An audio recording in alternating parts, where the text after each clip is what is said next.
नमस्कार, स्वागत है आप सभी का हमारे चैनल द डिवोशनल ड्रम में। आप सभी को महाशिवरात्रि की हार्दिक शुभकामनाएं। आज हम शिव पुराण में पूजा वेद प्रथम पूजन विधि का वर्णन सुनेंगे। आइए शुरू करते हैं। जय श्री गणेशाय नमः। ओम नमः शिवाय। महर्षि सूत जी से बोले, अब हम पार्थिव महेश्वर की महिमा का वर्णन कीजिए जो आपने व्यास जी से सुनी है। सूत जी ने बताया, पार्थिव लिंग सब लिंगों में श्रेष्ठ है। इसका पूजन करने से अनेक लोगों को सिद्धि प्राप्त हो गई है। इसमें ब्रह्मा, विष्णु, सूर, असुर, गंधर्व प्रमुख हैं जिन्हें सिद्धि प्राप्त हुई है। सतयुग में रत्न का, त्रेता युग में स्वर्ण का, द्वापर युग में पारे का और कलयुग में पार्थिव लिंग का निर्माण करना चाहिए। पार्थिव मूर्ति का पूजन करने से तप से भी अधिक फल प्राप्त होता है। जिस प्रकार गंगा जी सब नदियों में श्रेष्ठ है, उसी प्रकार पार्थिव लिंग सब लिंगों में सर्वश्रेष्ठ है।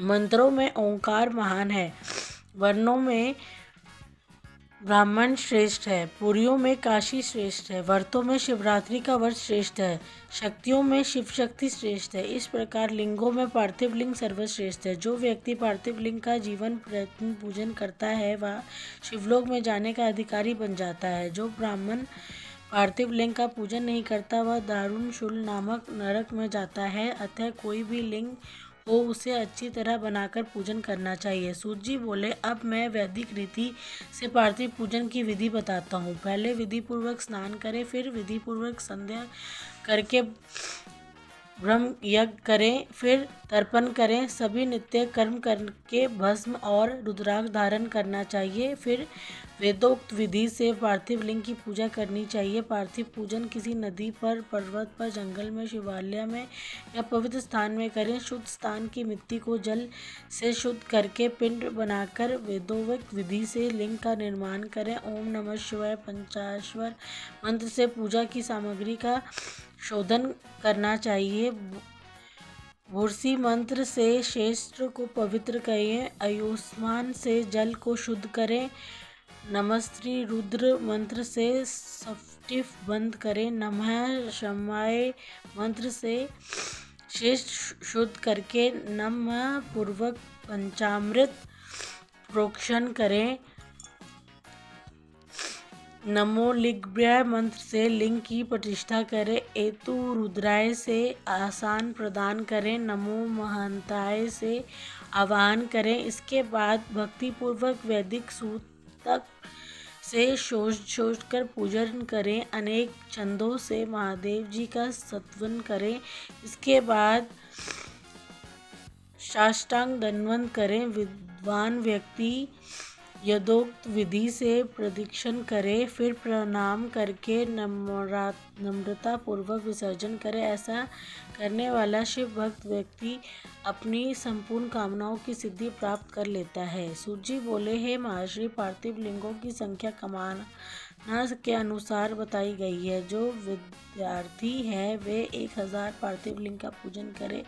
धन प्राप्त करने से इच्छुक व्यक्ति 500 पार्थिव लिंगों का निर्माण कर उनका पूजन करे। पुत्र प्राप्ति के लिए 1500 पार्थिव लिंगों का पूजन करे। वस्त्रों को प्राप्त करने के लिए इच्छुक 500 पार्थिव लिंगों का पूजन करे। मोक्ष चाहने वाला व्यक्ति 1 करोड़, भूमि का इच्छुक व्यक्ति 1000, दया प्राप्त करने का इच्छुक व्यक्ति 3000 और तीर्थों की कामना करने वाला व्यक्ति को 2000 पार्थिव लिंगों का पूजन करना चाहिए। पार्थिव लिंगों की पूजा करोड़ों यज्ञों का फल देने वाला है। जिस व्यक्ति का समय शिवलिंग की पूजा किए बिना व्यतीत होता है वह दुरात्मा माना जाता है। शिवलिंग का पूजन करने से संपूर्ण स्थावर जन्म पूजित हो जाते हैं। इस संसार रूपी सागर में तैरने का इससे सुंदर कोई दूसरा उपाय नहीं है। भस्म के अभाव में मिट्टी का त्रिपुंड धारण करके पूजन करना चाहिए। रुद्राक्ष की माला तथा बेलपत्र के बिना पूजन ना करें।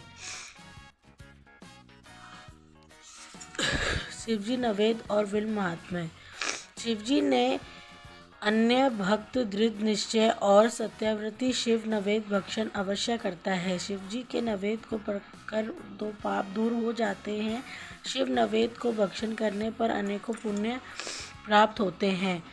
उसे अरबों खरबों यज्ञ से भी अधिक शिव यज्ञ की प्राप्ति होती है। जिसके घर में शिव नवेद का प्रचार होता है उसका सारा घर ही पवित्र हो जाता है। इसलिए शिव नवेद को देखकर खुशी खुशी उसे भक्षण करें। शिव नवेद को ग्रहण करने से ब्रह्म हत्यारा भी मुक्त हो जाता है। मूललिंग, लोहलिंग, सिद्धलिंग और स्वयंभूलिंग में तथा समस्त प्रतिमाओं में चंडाल का अधिकार नहीं है। लिंग के ऊपर का दृढ़ आग्रह होता है, परंतु जो लिंग सर्वस्व से अलग है वह ग्रह है। वह विल्पत्र का महात्मा सुनिए। हे मुनियों, यह विल्प महादेव जी का ही स्वरूप है। संसार के समस्त पवित्र तीर्थ विल्प में ही निवास करते हैं। विल्प के मूल में लिंग रूप अवश्य लिंग का वास होता है। जो व्यक्ति विल्प के मूल से जल चढ़ाता है उसे सब तीर्थों के स्नान का फल प्राप्त होता है। जो व्यक्ति विल्प के मूल की गंध पुष्प आदि से पूजन करता है वह शिवलोक को प्राप्त करता है। शिवलिंग पर दीपक जलाने वाला व्यक्ति सभी पापों से छूटकर ज्ञानवान बन जाता है। विल्प में मूल में दूध से पका भोजन शिव भक्त को देने वाला व्यक्ति कभी दरिद्री नहीं बनता। इससे आगे की वीडियो के लिए हमारे चैनल के साथ बने रहें। ओम नमः शिवाय।